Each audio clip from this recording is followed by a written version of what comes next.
My name is Boyd Bushman. I'm a senior scientist from Lockheed Martin. I have 27 patents. Approximately 13 years ago, I ran across a person who had been given a job by Dr. Teller. Dr. Teller was Oppenheimer's right-hand man, and even after Oppenheimer was thrown out of Area 51, Dr. Teller stayed there and was in charge of several programs. The person that I contact twice to 3 times per month is the head of that program now. And they continually update me on everything they possibly can. I do have a top secret clearance.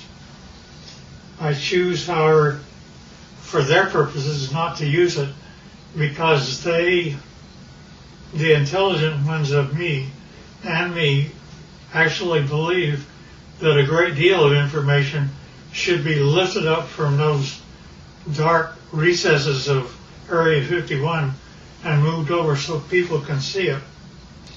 So that's what began about 13 years ago. Since I am a scientist, I do not believe in theory. I basically say, follow the data, theory be damned. If something can't verify by a physical test that something is true, then I do not care to accept it in that I present. Therefore, everything that we present here will be data that comes directly from them through me to you. The subject of today there are those that are acquainted with the fact that there were Phoenix lights that occurred over Phoenix about 2 years ago.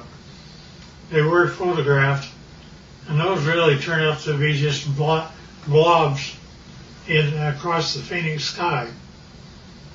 It turned out to be that a very dear friend of mine took his wife up a mountain on Valentine's Day, and they took a photograph of Tucson. Turned out to be, when they developed the film, there were a total of 5 UFOs across Tucson proper. And this is Tucson as they saw it. Can you get that? So here's the picture of Tucson as he had it. Then, as he developed further, notice that there are 5 very distinct UFOs along the top of the mountain. Mm-hmm. One of them is even canted a bit, about 45 degrees. Now, the person that took the film said that he had a mothership underneath and one up high. This shows the high one. Mm-hmm. I don't know if I know that I can buy the ship. My name is Scott Faree. I live in Vail, Arizona. A friend of mine who manages a nonprofit in Tucson asked me to take some photos for him for his website. And he was looking for a sunrise picture of kind of the skyline of downtown Tucson. So I had gone out, actually on Valentine's Day evening, I dragged my wife up to A Mountain so that I could go up there and just block out some shots, kind of plan the photos that I was ultimately going to take for that website. And so we got up on A Mountain just as the sun was setting. I set up my Canon 40D on a tripod, opened the shutter up fully. I really wasn't looking for picture quality. I was, like I said, I was looking to block out where I wanted to set the camera and the angles that I wanted to take.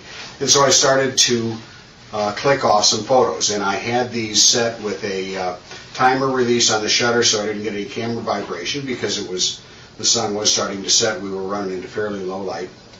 And I took, I don't know, it was probably 6 or 8 pictures. I figured I'd had enough that I could take a look at tomorrow, take a look at the next day and decide what I liked. So we went out to dinner that night, went home the following day. I uploaded these photos onto my laptop, and I noticed some lights that I really didn't expect to see up above the Santa Catalina Mountains. And upon closer inspection, and as I really ran out the contrast in the photo, I ended up with something that I still can't explain to this day. This is the original photo, and these lights were showing up just over the top of the mountain. I took a second photo probably 5 or 6 seconds later, as long as it would have taken for me to reset the timer. And in fact, this group of lights was in a much more narrow band, and now about, well, I don't know, I can't really say distance-wise, but they'd moved quite a ways from where that original grouping had taken place. So I still have no explanation for the camera, or for the pictures. These images, these lights have not shown up in any other photos that I've taken. I'm at a loss as to what they might be, and certainly curious as to where those lights came from. They certainly are very similar images. Here's up and flying. Let me go through now on the ships. In order for me to believe it, I had to get blow-ups, and so here are 2 of them, which is blown up much higher. And I think I have one that, yeah, you can see the 45-degree candidate UFO. Now see, the only reason that I bought everything that he said is because my people have been feeding me for 13 years pictures, not only pictures of just plain pictures, but I gave them assignments, being a senior scientist, and they got a picture of up close and personal. This is a UFO which is ready to take off, and it is very up close. And they inform me that there are 3 elements which the UFO is contained. One is telluride, the other is germanium, the other is palladium. I did not say a metal once. And not only that, but the things pick up and fly using anti-gravity. Now, that's one picture. Here's another picture. In this case, the UFO is not turned on, ready to fly. Therefore, it only shows on the upper part of it. And generally, it's white on the underside when power is applied. Here's also another of the same order. Now, these UFOs are 38 feet in diameter, and it was rather surprising to me, since I actually physically gave them my camera. They took this picture as a UFO was departing. Within one flick of my camera, they got 3 UFOs. That's real. And yeah, we don't know why either. Now also, when UFOs come in, they like we have a heads-up display for our pilots. They do too. This is what their pilots see in order to tell them how to come to Area 51 and land. And not only that, they can go to a vertical hole in a mountain over 51 and go down a shaft. They don't have wheels. They don't have anything like that. They take off by going up straight, and then not only that, but they travel extremely rapidly. Their home planet is Quintonia, which is 68 light years from us. They, to my surprise, when I asked them how fast they take to get from that, it should be 68,000 years to make it according to Einstein. But they're able to make it to us in 45 years. So I gave them an assignment to photograph the planets from space as they were coming back. And they did that. And you see Jupiter and Saturn and Mars and Earth as it's seen by UFOs.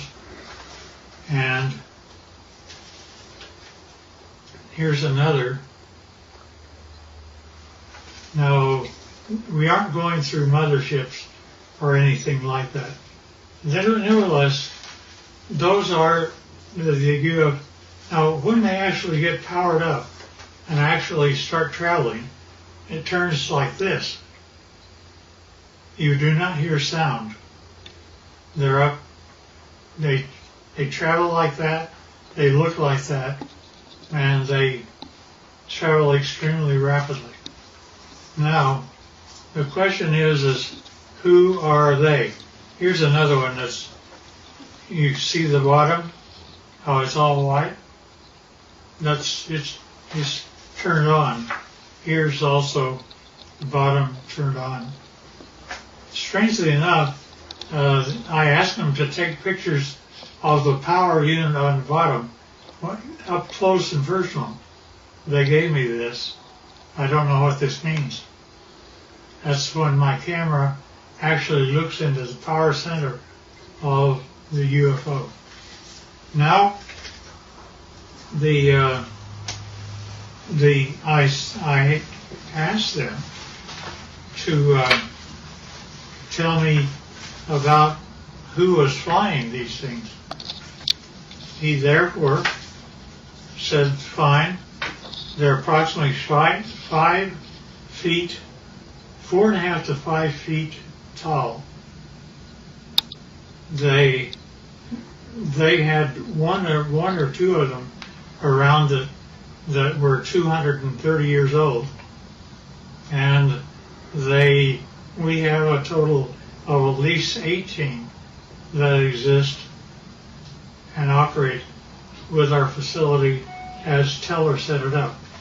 Now notice the eyes are different, nose are different, but they do have 5 fingers, 5 toes, 2 eyes, and rather strangely enough, I asked him how they communicate.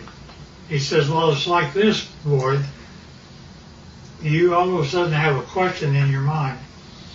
You walk into a room with one of them, and all of a sudden you find yourself giving the answer to your question in your own voice.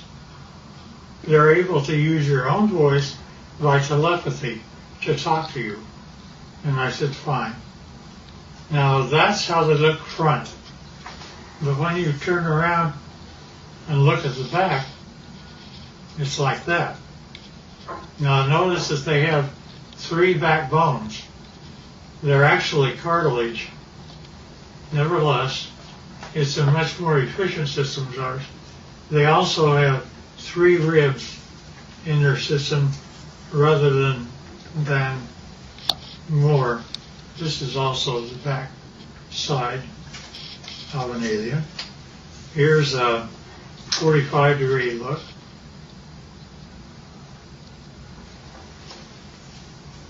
And here's the back of the head. Notice the veins, and no hair. And now when we talk about aliens, I pushed the issue, and he said, well, there's kind of 2 groups of aliens. he divided them, they divide them into two groups. One group he calls, it's like you have a ranch. And you have a ranch and you find that one group are your wranglers that know how to wrangle your cattle. There are others are rustlers, ones that steal your cattle. And indeed, that the two groups do act differently. To the ones that are wranglers are much more friendly and have a better relationship with us. Here's the other side of the alien too. Now also notice that their feet, where they have 5 toes, the toes are joined together like a frog, and yet they are dissimilar. Now there was a surprising occurrence, and that is my friend had one of them that was a friend, and he died here. And 10 days after his death, I was out visiting my buddy who's in this picture.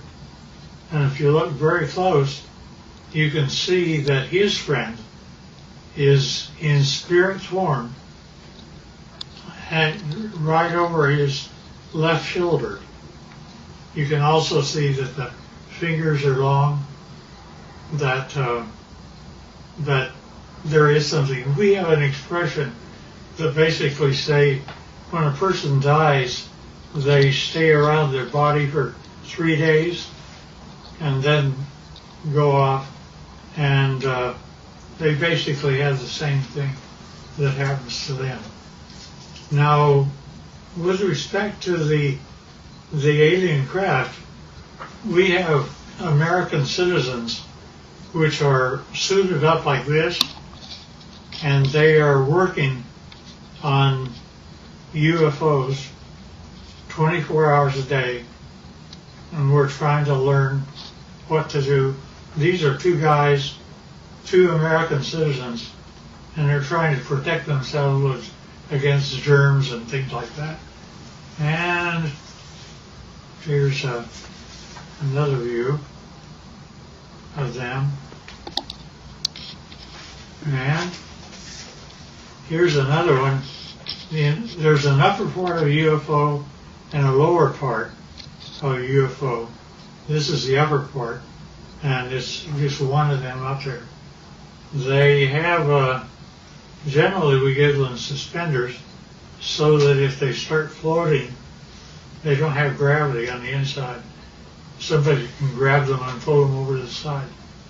And this is the home planet that they come from, which they call Quintonia. Now notice that the hand, that's an alien hand. Notice that that the fingers are longer than ours by quite a bit, about 30% longer, and that's just the way they're put together. Now, at any rate,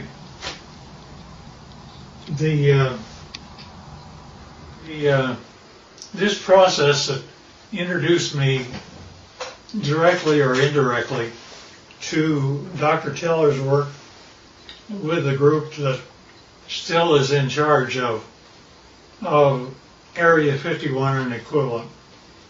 Turned out to be a doctor, very, very fine gentleman. And I was carrying on a conversation with him. He saw how the subject was going. So he simply said, well, you need to know what I did one day. And I said, okay. He said, I was in the process of doctoring a pilot who was a test pilot, a Navy test pilot for the United States government. And it was 1947. said he began, I don't know if it's a drug I had him on or what was occurring, but he basically told me that the radar group, had found a blip out over New Mexico, and that they would like to assign me to go out and check it out. So he said, fine, I'll do that. And he got the fastest airplane that existed then, which was propeller at the time. And it was fully armed and all the rest of those things. Nevertheless, he was out flying, and he found the item, and he immediately communicated back, and he said, I wish authority, first of all, I want you to tell me, are there any other airplanes flying? Are there commercial or anything else around other than he and I? Said, just the two of you.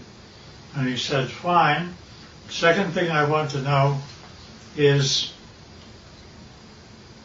do I have authority to shoot it down? I said, why do you want authority to shoot it down? He says, because I am flying the fastest thing that the United States can make, and he's beginning to leave me. Therefore, I know he's either a friend or an enemy, and if he's leaving me, he's an enemy. Therefore, I wish authority to shoot it down. The commander said, fine. He granted him authority. He pulled in. He shot him down. He came down. He flew past and saw that there was a road on the one side of a fence area. He came down and landed his airplane. Hard to do, but he did it. And then he cut across the fence. One of them, the door was open. One of them was out walking around. But he didn't care about that. He cared about what the vehicle was. So he went over, and rather strangely enough, when he ducked down, because they were only 5 feet high, he saw that he could see through the walls. Not only that, but as he stepped in, the floor was spongy. He looked at the three that were there, and they were dead. He knew they were. He'd killed them. But he also knew that the military would come, and he had put up with those guys for a long time. So he went back across the barbed wire fence, got in his airplane, and took off. Therefore, he was never briefed out at all.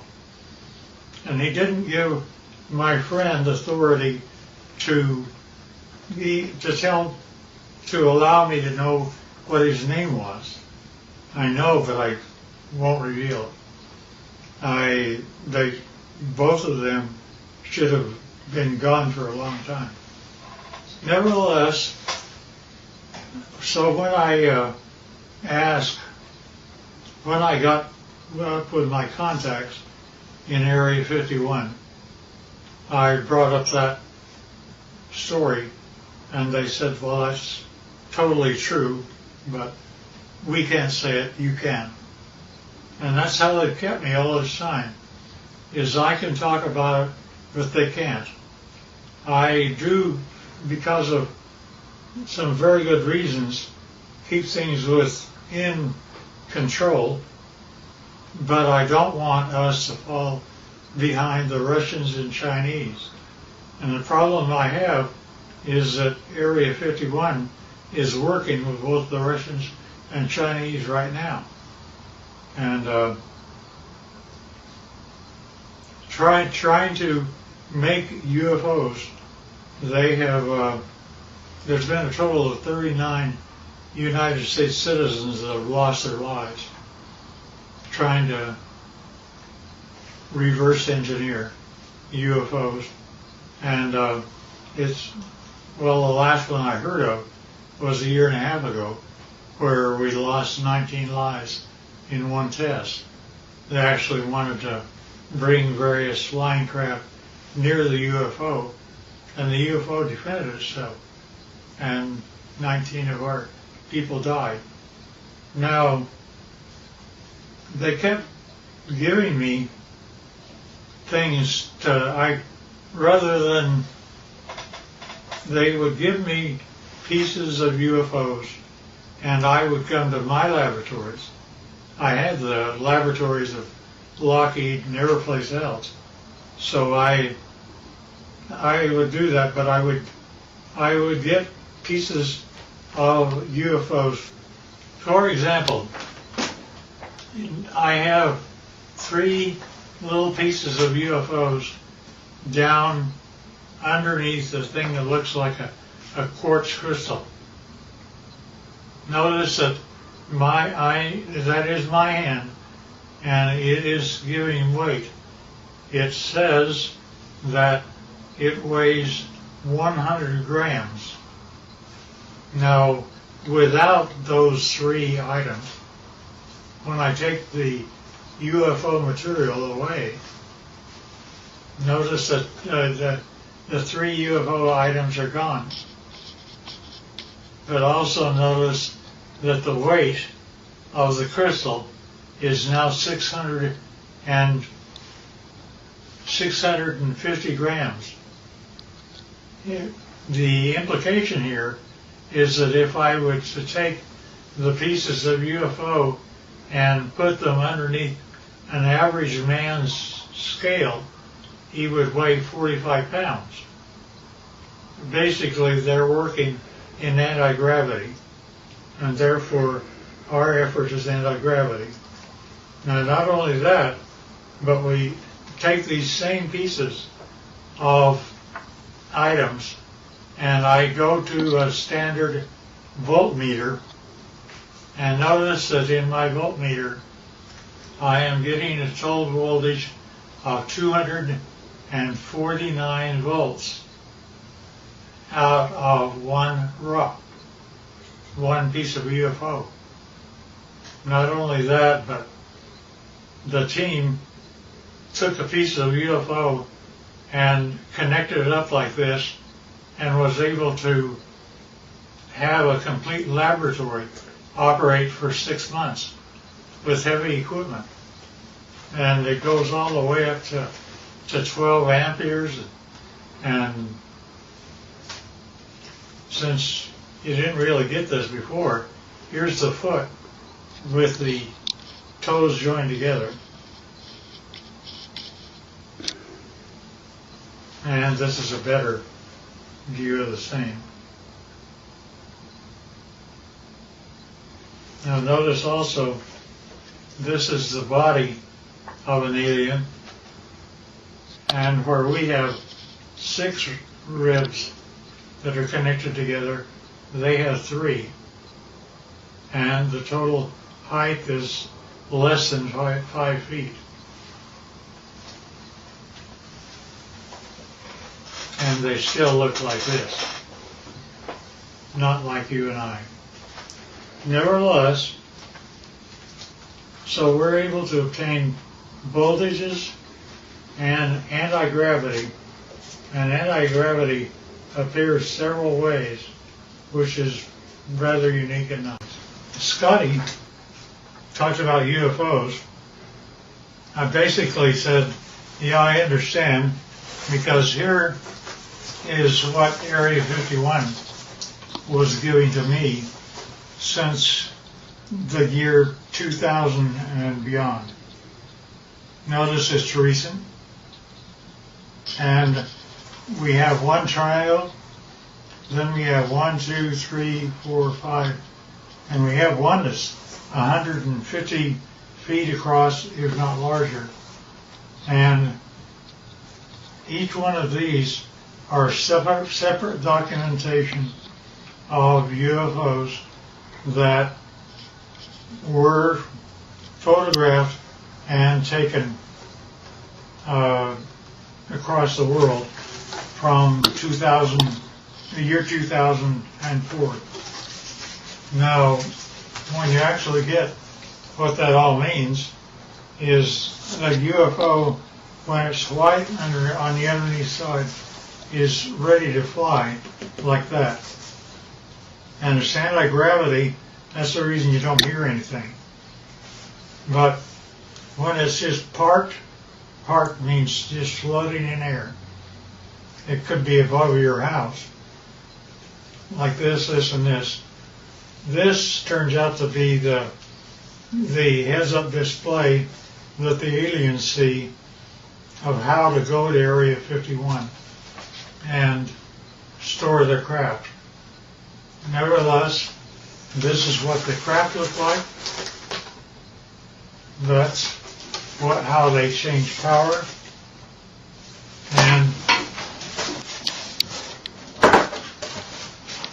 And notice that here's an egg-like thing, but it's standing on end only because it has no gravity itself. And that is a piece of UFO germanium. And this little dot is a piece of neodymium magnet, which is above the germanium, and it's floating all by itself. And that, again, is a UFO.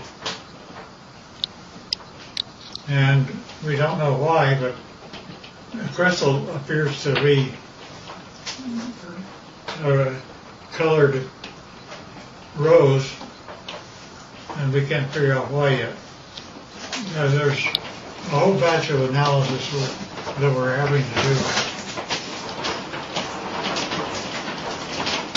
Alien and side view, front view, top view, line.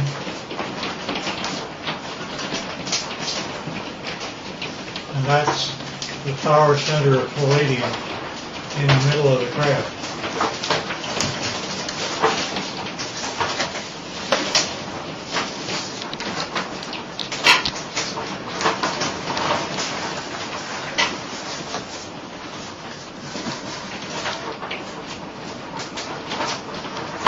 In case I missed anything.